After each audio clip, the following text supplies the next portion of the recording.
everyone, my name is Jolyn, a dietitian for Minmed Group. Today we're going to make two dishes, oatmeal tuna bites and sweet potato with snow fungus soy milk. For the first dish, let us look at the ingredients. We have over here tuna canned in water, a quarter cup of low-fat milk, half cup of quick cooked oatmeal, an egg, some chopped white onions, 2 cloves of garlic, also chopped. We have low sodium salt, parsley, finely chopped, and black pepper. For the dipping sauce, we have over here low-fat yogurt, cucumber, fresh pineapple, and also some parsley. Now, let's now make the patty. So in a large bowl, what you need to do, right, is to first pour in the tuna into this bowl here. Now for the tuna, I would recommend that you get the ones that are canned in water. And reason being because for this tuna, we want it to be low fat. The ones that are canned in different sauces might be a little bit higher in salt and also fat. So it's best that we get the ones that are with tuna canned in water, and remember to also drain the water away. Now next we're going to add in some low-fat milk, okay, to pour it in. Okay, so we're going to make the patty first, and later on we're going to shape it into patty, and then we're going to put it onto the pan to actually cook it. Alright, so while doing this, what you can do is actually to heat up the pan first, so then the cooking time will be much reduced. Alright, now next we're going to add in the oatmeal. Now, oatmeal are extremely high in fiber, and they have been known to have this substance called the beta-glucan. Beta-glucan has been known to help reduce cholesterol, and hence when you include whole grains in your diet, you can actually help to reduce the risk of getting heart diseases, and also at the same time reduce the chances of high blood pressure. Eating oats at the same time can also help you feel full longer, so then that will also help in your weight management. Now next I'm going to add in the garlic. Okay, so using fresh herbs like garlic, and also onions and parsley will help to flavor your food much better without the extra use of sauces, which is extremely important because then that will help reduce your intake of sodium as well. Okay, so now I'm going to add in the onions at the same time. Alright, so for this dish, remember to use a much bigger bowl because you have to, after you include all the ingredients in here, it will create a lot of bulk in here. So it's better for you to have a larger bowl so that you can mix the ingredients easier. Right, now for the egg, alright, I'm going to just lightly beat it because the egg will be used as a binding agent in your patty. And the liquid, when combined with milk, egg, and also the oats, we really help to make the patty really stick together.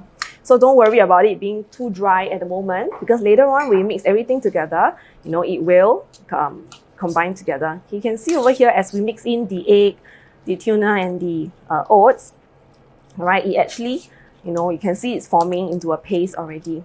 Alright, now besides adding onions and garlic, we also want to add in other herbs. So we're going to use parsley. Now, I understand that, if you are making this at home and, you have got family members that don't really fancy parsley, that's all right. You can actually omit it.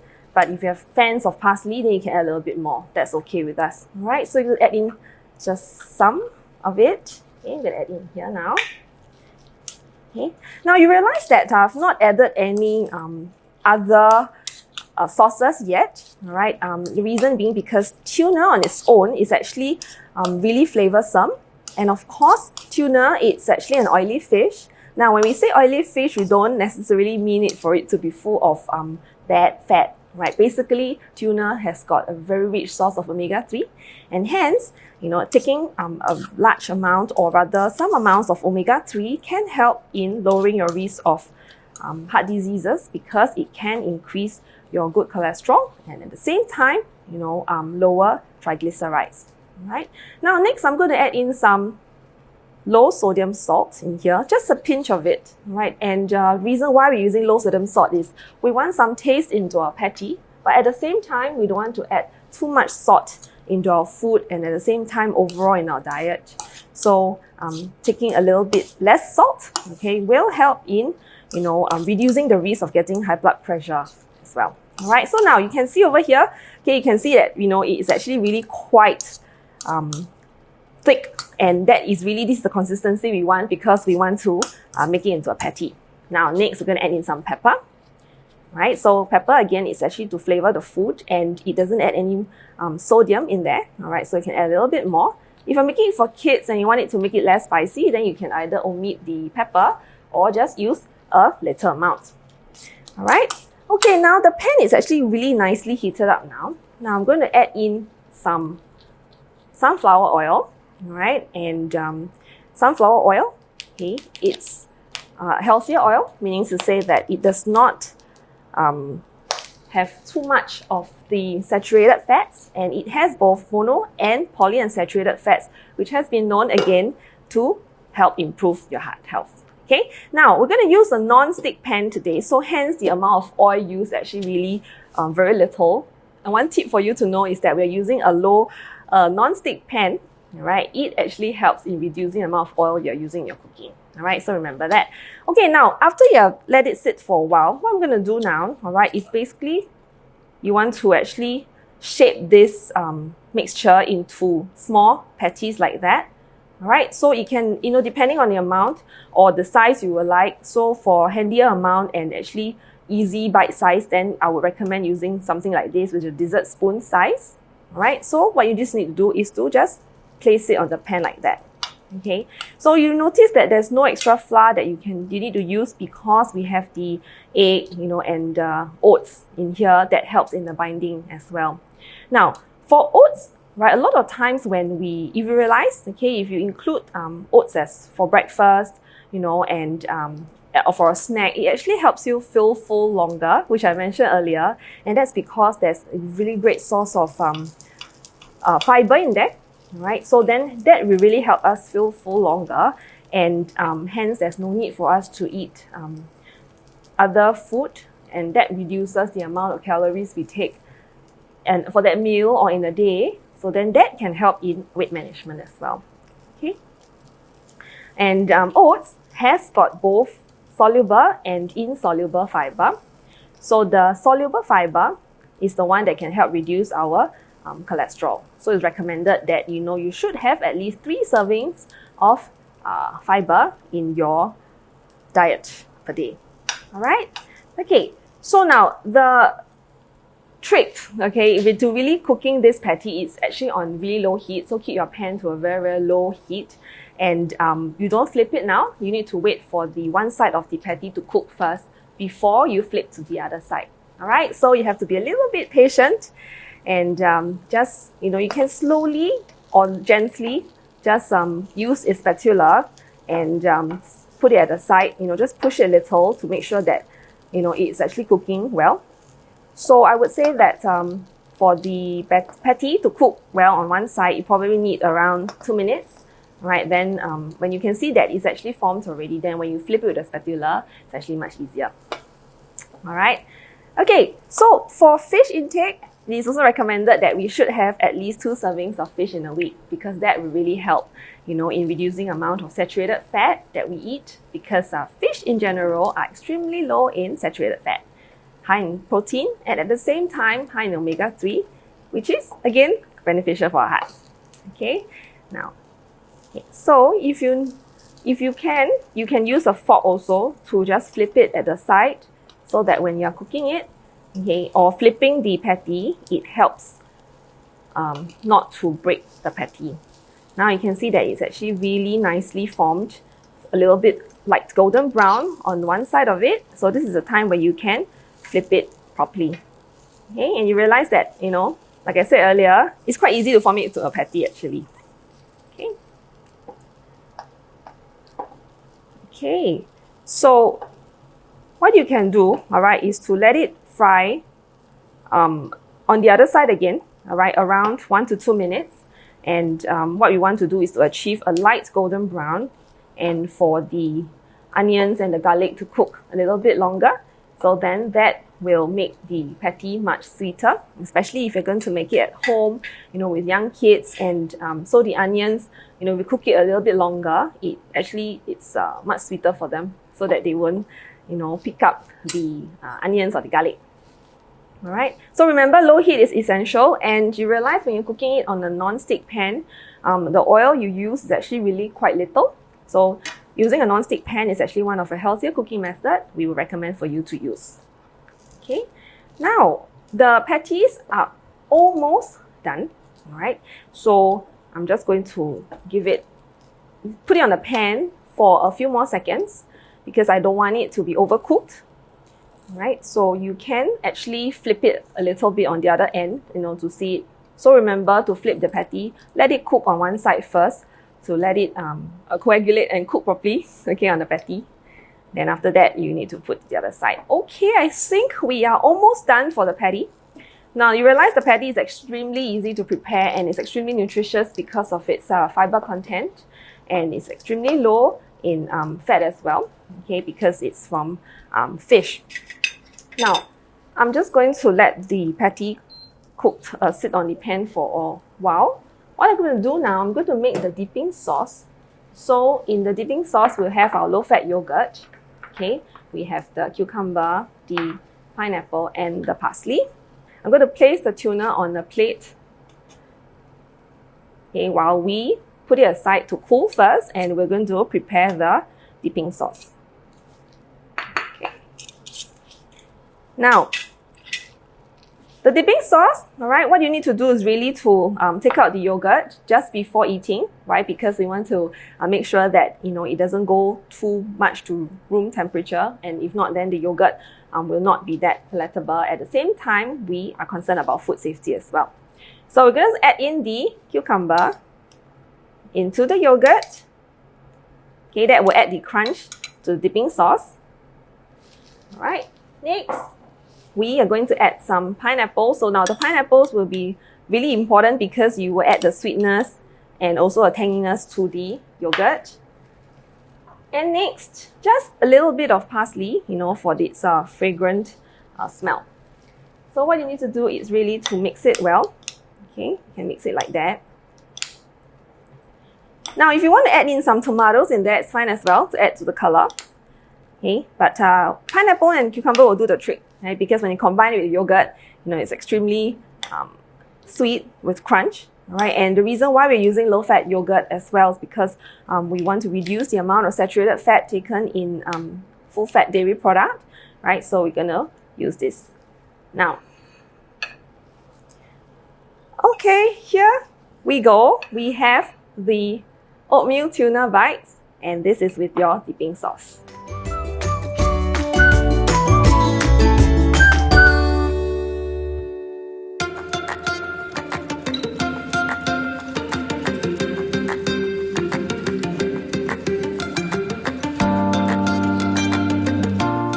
Let's move on to our next dish, sweet potato with snow fungus soy milk. Let's look at the ingredients. We have over here 1 medium sweet potato, peeled and cut into chunks, 20 grams of dried snow fungus. What we have here has already been soaked in water, and do remove the hard base so you get the soft bits of the snow fungus. 10 grams of rock sugar, 1 tablespoon of toasted pumpkin seeds, 2 tablespoons of toasted walnuts, 3 pieces of pandan leaves tied into a knot, 200 ml of water, and 500 ml of high calcium, no sugar added soy milk. Now, you have to get ready a large pot like that. What you need to do first, alright, is to put it to medium heat. Right? Now, add in 200 ml of water into the pot first, because what we want to do now is to cook the fungus first. Okay, so you need to cut the fungus into bite size like that. Okay, so it's easier for everyone. When you put it into spoons, it's actually easier for you to eat it. So now, how long do we want to soak the fungus? It take around 30 minutes for the fungus to really totally hydrate and be able to really become quite soft. And what you want to do is actually really to cook it for at least around 15 minutes. Okay, so next you're going to add in the pandan leaves to add in together for the fragrance. And you're going to cover it up, okay, with a cover. Put it under low heat for 15 minutes, and later on we'll add in the other ingredients. Now, we'll talk about the other ingredients first, right? So for the soy milk, we're going to add in at the last of the recipe. Soy milk are extremely high in isoflavones, which is a plant chemical that has been known to help reduce cancer and at the same time improve your heart health. Sweet potato is high in fiber and also vitamin A. It is also been known to be high in potassium that is beneficial to our blood pressure.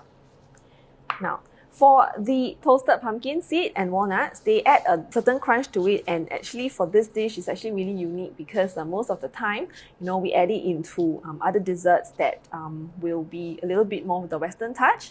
However, for today's dish, we're going to add in these two to give the crunch at the same time, increase its fiber as well. 15 minutes later, you can see that it's actually to a big rolling boil now. What we want to do is to add in the sweet potatoes. Okay, you can smell the really nice fragrance coming from the pandan leaves, and the snow fungus are actually really quite tender.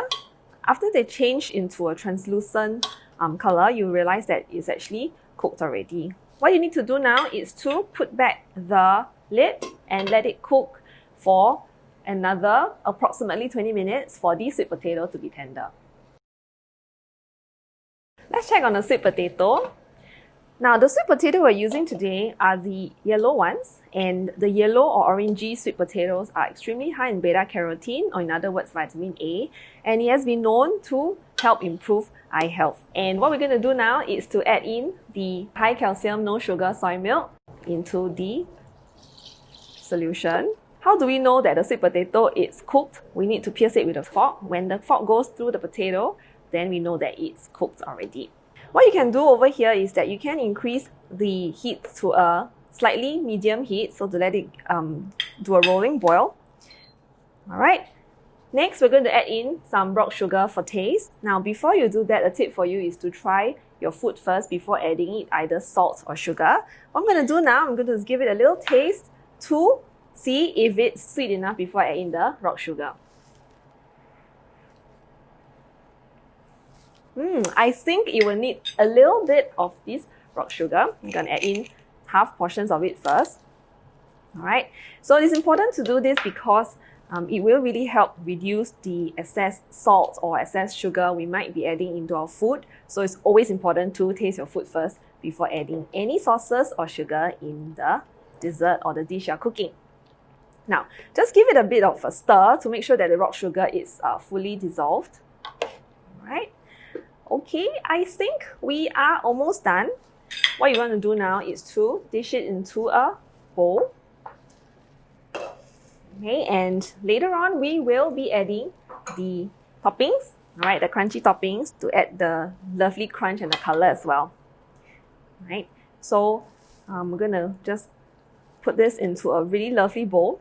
Now this dessert is extremely delicious, and at the same time, it is suitable for the young and old, right? It is high in calcium, high in fiber, and also really low in sugar. So then, there's no worries of, eating excess sugar, for this dessert.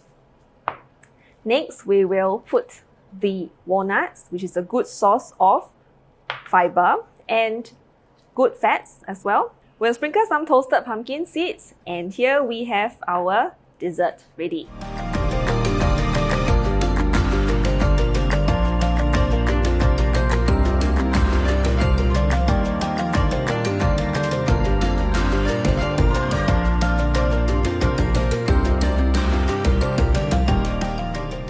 I hope you enjoyed these two heart-healthy dishes. For more information, visit the Singapore Heart Foundation website.